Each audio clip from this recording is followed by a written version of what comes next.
and I'm sure State fans will have a lot to say because they were nationally televised.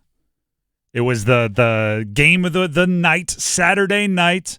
You had Herb Street. You had all the pomp and circumstance that comes with college football. Prime time, neutral field, NFL stadium in your state in Charlotte against a obviously worthy opponent in Tennessee. 51-10 L. Quicksand loss is what I'm calling it. You ever watch the movie The Replacements? Oh, yes. Where Shane Falco talks about quicksand? Mm-hmm. You find yourself in a situation where you're behind, and the more you struggle, the more you try to drag yourself out of it, the deeper it makes you go. That's what it felt like for me for NC State. The more you struggle, the further they sank. Second quarter. I'm going to take you through like I'm sure it feels like State fans that from the opening kick, it was just one big painful blur. But into the second quarter, 7-0. Defense forces an interception. You get a field goal off the drive, 7-3. It's a good game. Tennessee kicks a field goal up 10-3. All right, cool. Second quarter, one-score game. Offense starts slow. You're thinking this is a drive that if they go down and score, tie ball game, everything's moving. Now all of a sudden it's a slugfest, right? It's two equal opponents. Pick six. That's the moment. Dennis, we were talking about it off air. You said the pick six changed everything. Oh, it did. Just a bad decision to try to flip it over an edge rusher on a short little little dump off to Justin Jolie, your tight end. McCall tries to put it's almost like a full jump shot from 2 feet away from the basket, right? Just a little up and down. It sails on him, goes over the edge rusher, over Justin Jolie, into the defender's hand, 80-something yards the other way, touchdown, and that was it. From that point forward, the harder NC State tried to get back into the game, the further they fell.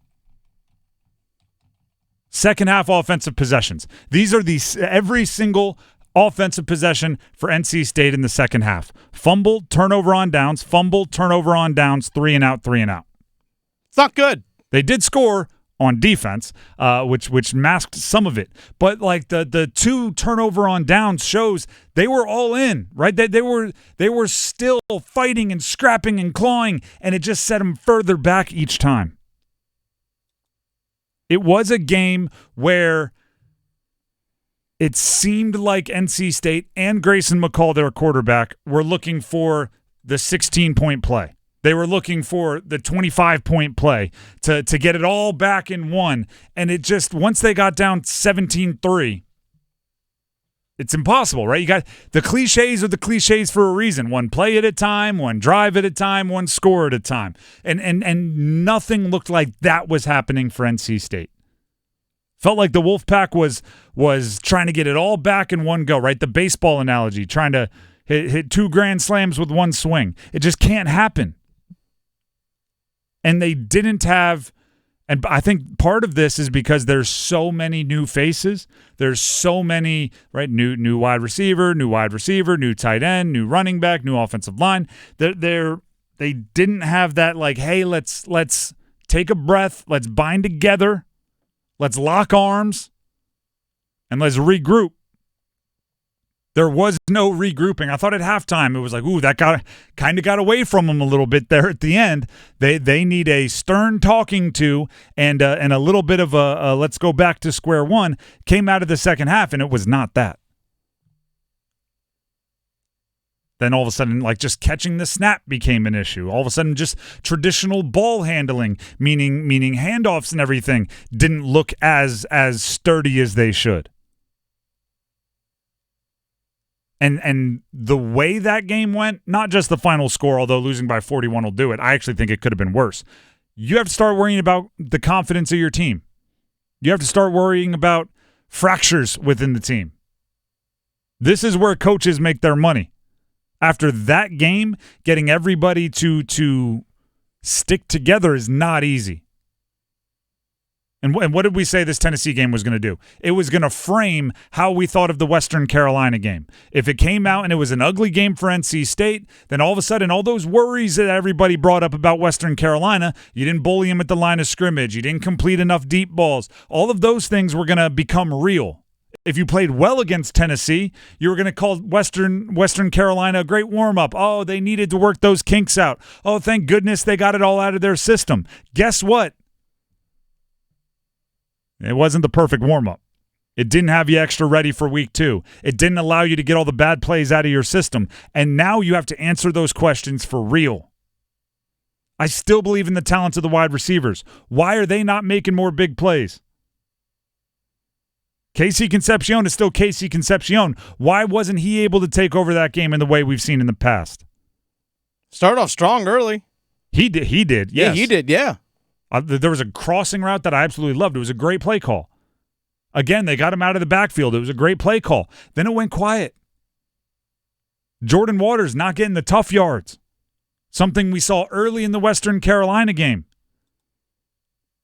Then he got the tough yards at the end of the Western Carolina game. And again, we were going to decide later whether which one was real, right? The first 3 quarters against Western Carolina or the last quarter against Western Carolina. Against Tennessee, it looked like the first 3 quarters. Hollywood Smothers, the backup running back transfer from Oklahoma, he looked like he got a little juice. For everything NC State, all of the positives they had, here's the real kicker. And I'm not talking about like actual kicking. I'm saying like here's the real end of the sentence. You have to fix it all because your goals are still there. Right? If you go make an ACC championship game, you win out from here, you like all of that, nothing is mathematically eliminated the way it may have been in years past when the college football playoff was shorter, when there were divisions. Like nothing is written off. But there are some big old to-do lists written in highlighter, underlined, bold, italicized, size 100 font that you really have to fix. Your quarterback has to play less skittish, more confident. Your interior offensive line has to be able to get something going in the run game. Your defense has to step up and I hate to say this because no one person is that important. Your defense has to get used to playing without Peyton Wilson. There are 2 or 3 plays early in that game. The one that's like I can see in my mind's eye if I close my eyes right now is Nico Iamaleava stepping up and running for a first down to the right. Sean Brown was there in the open field and just couldn't quite get him on the ground this side of the first down marker. And I watched it and I went, oh, Peyton Wilson makes that play.